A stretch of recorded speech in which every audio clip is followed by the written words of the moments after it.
чойхона ҷоест ки дар он ҷо гурӯҳи одамон ҷамъ омада чой менӯшанд. чойхона дар гузаштаи начандон дур дар шаҳрҳо ва деҳаҳои тоҷикистон мактаби бузурги тарбия буд. он ҷо аслан мардони гапдону хушсухан ҷамъ меомаданд ва дар атрофи худ ҷавононро ҷамъ намуда ба онҳо дарси одобу ахлоқ меомӯзониданд. суҳбатҳои фарҳангиву иҷтимоӣ он ҷо сурат мегирифт. чойхона дар осиёи миёна аввалан дар бухоро, баъдтар дар самарқанд ва дар охири асри 19 дар водии зарафшону бухорои шарқӣ маъмул гардид. аммо қаблтар аз нишастану чой нӯшидан ва суҳбату вохӯрӣ оростан дар чойхона, ин анъана барои мардуми тоҷик ошно ва одати дерина буд. яъне оини меҳмондориву сарҷамъӣ, суҳбату дидорбинӣ ва густурдани хони пурнеъмат аз қадимулайём ба мардуми тоҷик хос буд ва ин одат имрӯз ҳам мероси фарҳангиву оини дерина ва шиносномаи мардуми тоҷик аст, ки мардуми моро ҷумлаи кишварҳо чун миллати меҳмондӯсту меҳмоннавоз медонанду эътироф карданд. тавре ки ба ҳамагон маълум аст, мардуми тоҷик аз қадимулайём то ба имрӯз анъанаи меҳмондорӣ, оид ба ин анъана дар тамоми ҷаҳон гӯем, хато намекунем, мақому ҷойгоҳи хосаи худро дорад. пеш аз ҳама ҳар як шахсе ки вориди тоҷикистон мегардад, оиди меҳмондорию меҳмоннавозии мардуми мо ҳатман ба ҷои худ расидан баробар ё ин ки номи давлати моро гирифтан баробар, мо аз мушоҳидаҳо, аз мусоҳибаҳо дарак медиҳем ки чӣ қадар нуфузи мардуми тоҷик оини меҳмону меҳмондорӣ баланд мебошад.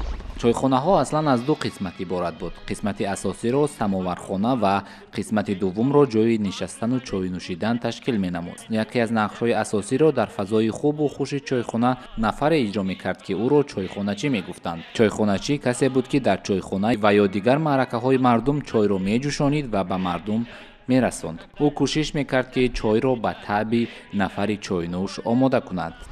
латифа мегуфтанд, механдиданд. ягон хел одам агар рубоб навохта метавонист ё чи рубоб навозӣ мекарданд, суруд хонда агар метавонист, аз байни мӯйсафедо камкак ҷавонтаро суруд мехонданд, чорта нохай айду тарафи дастархон мемонданд. кадоме раҳгузар ҳамн чойхона медид, медаромад ҳамн чойхона. ин ҷои ҳамин чо гӯям дилат сабук мешуди, ай ҳамунҷа мебиромадӣ, дили одам сабук мешуд. ҷалб шудани мардуми бештар ба чойхонаҳо ҳам асосан ба чойхоначии сухандону ҳозирҷавобу ҳазругӯ вобастагӣ дошт. аз ин сабаб чойхоначии хуштабъ роли асосиро мебозид. چای کبود از همه عالاتره چای کبود داروی دردی سره چای مرا هر کی کند شام و سحر نوش جان می شود از بوی خوشی چای سرش خوشبو چای خوشبوی من چای دلجوی من نوشیده چای کبود جانی من دورت شام با سرود جانی من نوشیده چای کبود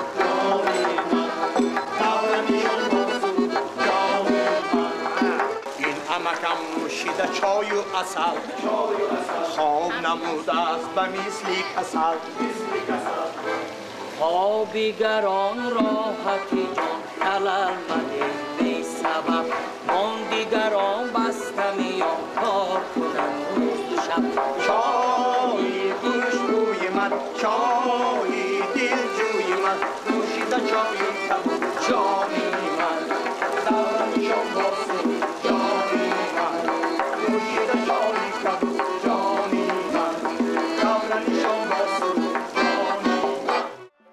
дар чойхонаҳо мардуми маҳал гир меомаданд ва истироҳат мекарданд. сари масъалаҳои деҳа, кӯча ва маҳал тамаркуз карда, масъалаҳои пайдошударо баррасӣ ва роҳи ҳалли онҳоро пайдо мекарданд.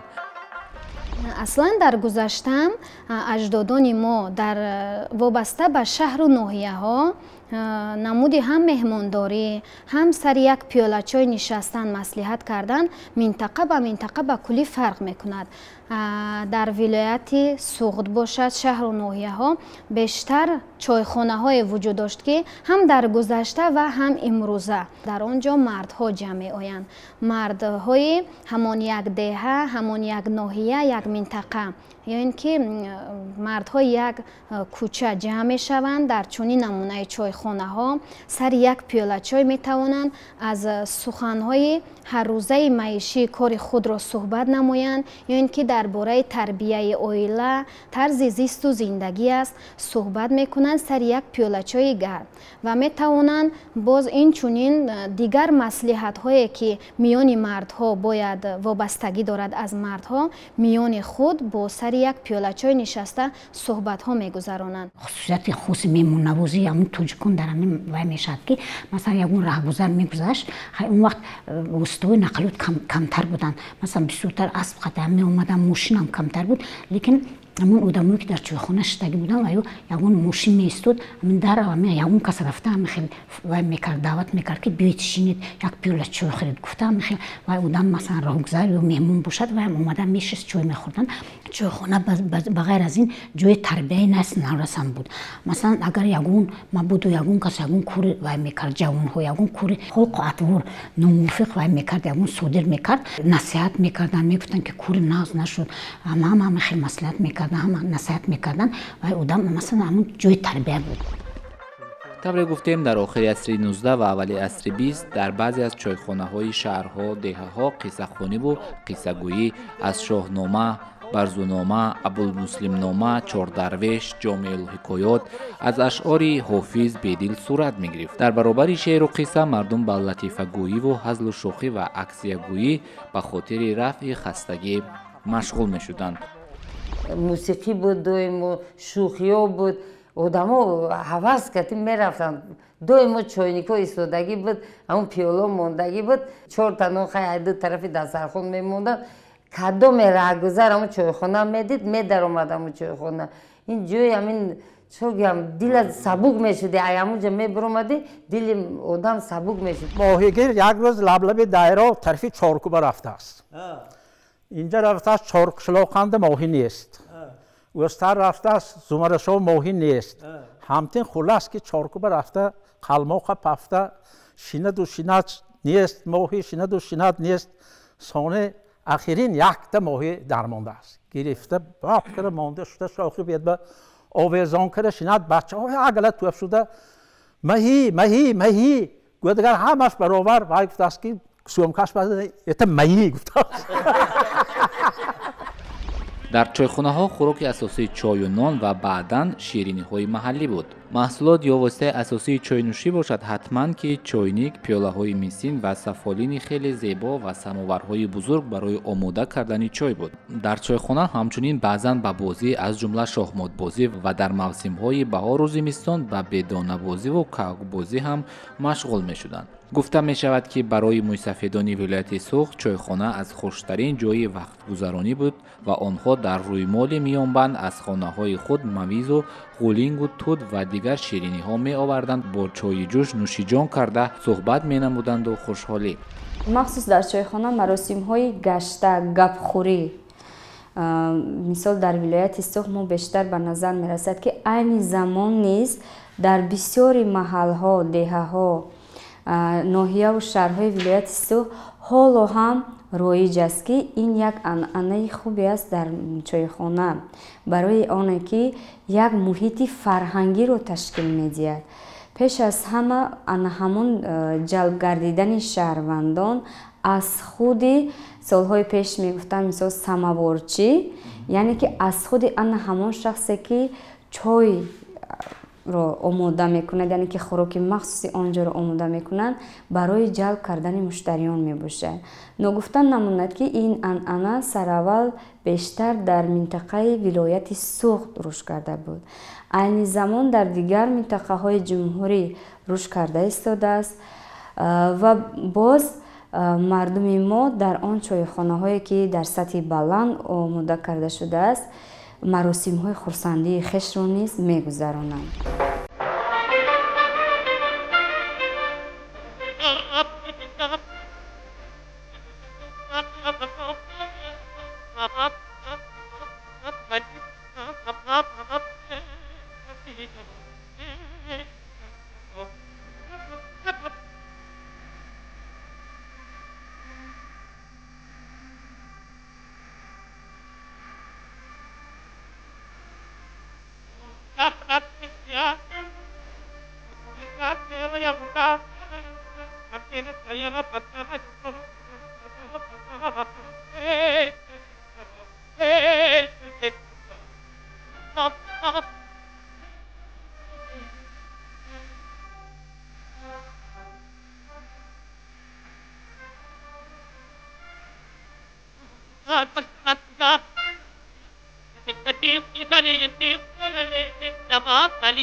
бо гузашти як муддати ками вақт аллакай қариб дар тамоми шаҳру ноҳияҳои тоҷикистон чойхонаҳо ташкил карда шуд. миёни солҳои 60 то 80 дар душанбе чойхонаҳои бузургу мунаққаш фаъолият менамуд. имрӯз ҳам дар душанбе чойхонаҳои хеле зебову бошукӯҳ фаъолият дорад, аммо имрӯз он ҷои гузаронидани баъзе аз маросимҳо, ҷои хӯрокхӯрӣ ом гардидааст.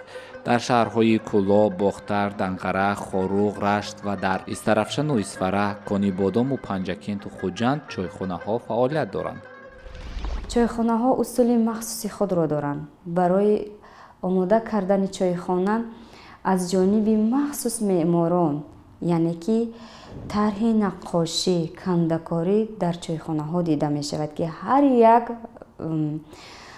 усули нақшунигоре ки дар чойхона ороста шудааст мазмуни муҳтавои хешро дорад, яъне ки аз фарҳанги гузаштаи мо огаҳӣ медиҳад. ҳар як усуле ки кандакорӣ шудааст бо ана ҳамон мисол меҳнати ҳамон заҳматкаши чӯбкор омода мегардад, таърихи қадимаи хешро дорад. гулҳои махсус, ороишоти махсус ки мо ҳар як ороишотро ҳангоми сафарҳои хизматӣ, мутолиа намудани китобҳо, осорҳо мушоҳида менамоем, ки вобаста ба минтақа низ тааллуқ дорад. дар воқеъ меҳмондорӣ ва иззати меҳмонро ба ҷо овардан барои мардуми мо яке аз одатҳои хубест, ки аз гузашта ба насли имрӯз расидааст. меҳмон барои мардуми тоҷик иззат дорад ва меҳмондориаш ҳатман дар сатҳи хеле хуб гузаронида мешавад.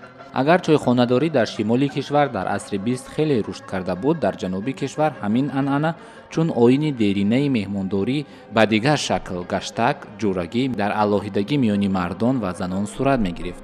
ин як анъанаи хуби мардуми тоҷик буд, барои бо ҳам будан, аз аҳволи якдигар огоҳӣ доштан, шодиву ғам якдигарро тақсим кардан ва шарикии хубии ҳам будан. гаштак дар ҷануби кишвар мисли чойхонанишинӣ буд, аммо бо чанд ҷузъиёт фарқ дошт. гаштак асосан дар хонаҳо сурат мегирифт. хай хонам набошад, як кунҷи хона, мисол меҳмонхона мегуфтанд, аммо барои меҳмон ҷогаи махсус тоза бошад омода мекарданд. ҳамин ки меҳмон даромад, меҳмона фиристодаи худо мегуфтанд, гӯё ки мисол аз худо омадаст, ризқаш бо худаш мегуфтанд. меҳмонро аз ҳама ҷои беҳтарин ва хӯрокҳои беҳтарина меҳмонда медоданд. ҳамин халқи тоҷик аз қадимулайём халқи меҳмоннавоз аст. баъд ҳамдигари ба тифоқ буданд тоҷикон, мисол бе ҳамдигар наметавонистанд. ҳамин рӯзи дароз агар кор мекарданд, бега албатта мисол ҷамъ мешуданд, дар як ҷо ҷамъомад ҷамъ мешуданду ҳама масъалаҳои мисол ҳамин рӯзғору зиндагиа дар ҳамонҷо ҳал мекарданд. дар кӯҳистони тоҷикистон ин ҷӯрагӣ ном дошт ё гаштак ном дошт. мисол навбат мемонданд, як рӯз хонаи як нафар ба ҷамъ мешуданд мардон, бо рӯзи дигар хонаи як нафарда ҳамон одам омода мешуд, хӯрок мепӯхт. ҳамон рӯзда медонист ки намеқа мӯйсафед, намеқа мард меомад, ҳамин мӯйсафедо сар карда то хай мардои ҷавон, акун ноболиғон камтар буданд, ам мардои ҷавон ҷамъ мешуданду нам гаштак мекарданд. гӯё ҳама масъалаҳои маҳалларо дар ҳамонҷо ҳал мекарданд. ногуфта намонад ки ҳангоме ки меҳмон ташриф меорад, онро бо чеҳраи волида мо пешвоз гирифтем, ҳатман хона мегузаронем. аз бари болои хонаро ҷои меҳмон гуфта мисол ишора менамоем ё ин ки гузар гуфта ташриф намоед ва вақте ки хони худро меорам пеш аз ҳама нонро ҳамчун барои қадрдонии меҳмони хонадон мегузоранд. меҳмоннавозиву меҳмондорӣ оинест ки бо фарҳангу тамаддуни мардуми тоҷик пайваст аст ва аз дарозҳои дури таърих бо мардуми мо паҳлӯ ба паҳлӯ омадааст. Аз ин хотир аст ки дар ҳар як хонадони тоҷик ҳуҷраи махсусе барои меҳмон ҳамчун меҳмонхона ё хона барои меҳмон доиман омода ҳаст ва ҳама лавозимоти он махсуси ҳамон хона ва барои меҳмон омода мешавад. дар миёни мардум ақидаҳое вуҷуд дошт ки агар меҳмон ба хона ворид мешавад ризқу рӯзии он 40 рӯз пеш аз меҳмон вориди ҳамон хона мегардад. вобаста ба фаслҳои сол бояд шароити хонае ки меҳмон ворид мешавад бояд муҳайё созем. дар фасли тобистон бошад мо метавонем меҳмонро дар меҳмонхона ё ин ки агар меҳмон хоҳад дар боду ҳавои тоза интихоб намояд метавонем дар рӯи чунин долонҳо онро шинонем. яъне ки дар байни мардум бо забурмасалу мақолҳое аст ки кадом шамолҳо овард ё ин ки аз қабили ризқи меҳмон пеш аз худаш меояд гӯён мисол пешвоз мегиранд. мардуми мо ҳар як меҳмоне ки пешвоз мегирад ҳатман дар худ як пасандозе мегӯем аз қабили мисол мо оварда метавонем занони хонадонро барое ки ҳатман барои меҳмоне ки интизораш нестанд ё ин ки интизораш ҳастанд дар як хона мисол махсус меҳмонхона ташкил мекунанд хо мардо бошад хо занон бошад ҷои ваё ҳамавақт тоза нигоҳ дошта мешавад ёне ки баъзе маҳсулотое ки барои меҳмон ҳатман мегузоранд ё ширнивориё ё ин ки донагиҳое ки доранд занон модарони мо ҳатман мисол як тараф мемонанд ки барои обрӯи пеш аз ҳама марди хонадон. дар баробари қабули меҳмону иззати меҳмондорӣ одоби меҳмондорӣ аз ҷузъиёти асосии меҳмондорӣ барои мардуми мо буду ҳаст. аз ин хотир аст ки миёни мардум мегӯянд ки ба хонадони одами хушбахт меҳмон меояд. аслан аз рӯи одоби меҳмону меҳмоннавозии мардуми тоҷик чунин ақидаҳо вуҷуд дорад миёни мардум ки агар меҳмон вориди хона мешавад бояд чеҳрамон ҳамеша кушода бошад ва меҳмонро дар ҷои тозаю озода шинонем ва бояд назди меҳмон кӯдакони хурдсолро ворид нагузорем ворид шаванд чунки ваё кӯдаканд шояд ягон хатогие мекунанд дар назди меҳмон ин аз рӯи одоб нест ва метавонем кӯдакони хурдсолро дар назди меҳмон ҳадди ақал мо бояд баланд гап назанем ҷанг накунем инчунин дар назди меҳмон аз норасоиву камбудиҳои хонаамон бояд сухан наронем ҳар чизе ки мо дар шароити хона дорем ҳангоми меҳмон нишаст меҳмонро танҳо бештар нагузорем. дар суҳбат бо меҳмон тавре гуфтем иҷрои ҷузъҳои хурд вале муҳиме ҳаст ки бояд риоя шавад. масалан инҷо ҳам чой нӯшидан як анъанаи асосии меҳмондорӣ аст. дар ин баробар чой овардан дам додан онро ба меҳмон пешниҳод кардан ҳам одобу русуми худро дорад. дар миёни мардуми тоҷик анъанае боз вуҷуд дорад ки ба мисли чойрезӣ ба меҳмон анъанаи чой рехтан аллакай як минтақа ба минтақаи дигар ба кулли фарқ дорад. дар шаҳру ноҳияҳои вилояти суғд ё ин ки тобеи марказ ҳамин гуна анъанае вуҷуд дорад ки агар дар хонаашон меҳмон меояд ҳангоми ба меҳмон чой рехтан дар ҳамон дохили пиёла ба андозаи муайян кам кам чой мерезанд. миёни мардуми ҳамин минтақаҳо ақидаҳое вуҷуд дорад ки онҳо мехоҳанд ки меҳмонро зиёдтар дар хонаашон нигоҳ доранд яъне ки нишинад ё ин ки аз омадани меҳмон онҳо ҳам хурсанданд. дар вилояти хатлон аслан чойро то андозаи пиёла ним шуданаш мерезанд. онҳо ҳам мехоҳанд ки чойро меҳмон гарм нӯшад инчунин агар ки зиёдтар резанд чой дарҳол хунук мешавад. ҳангоми меҳмон мешавем пеш аз ҳама ба ҳамон хонадор яъне ки як рӯҳияи дигар мебахшем на ин ки меҳмон ва меҳмондорӣ балки гузаштаи хешро бо шодӣ бо ҳар гуна мисол гузаштаҳо ёд меоранд ё ин ки барои наслҳои оянда вақте ки мо аз ҳолу аҳволи якдигар бохабар шавем анъанаҳои хешро мегузорем و مهر و محبت گم نمیشود. انا همین انعنه مهمان و مهمانداری و گشتک و گپخوری که مثال مردم بین یکدیگر نام میبرند، این یک انعنه هست که برای متحد شدن، مهر و محبت، شفقت و غمخواری نسبت یکدیگر زمینه میگذارد که باید از نسل به نسل دوام دهیم. مقصد از پیشنهاد این مطلب و خاطررسانی از انعنه چایخانه نشینی و چای نوشی دور یک دایره به خاطر واخوری، صحبت و مهمانداری و به دیداری هم رفتن یادآوری از آیین‌های خوب و انعنه نیکی مردم تاجیک در گذشته و امروز بود تا که جوانان ادامه دهنده این انعنه‌های نیک گرامی داننده چنین لحظه‌های خوش زندگی باشند، چرا که هیچ چیز مهمتر از دیدار دوست و برادر و آشنا و رفیق و یک لحظه صحبت خوب و خوش با آنها بوده نمیتواند. این است که دیدار محبت‌ها را افزون و مناسبت‌ها را مستحکم می‌کند.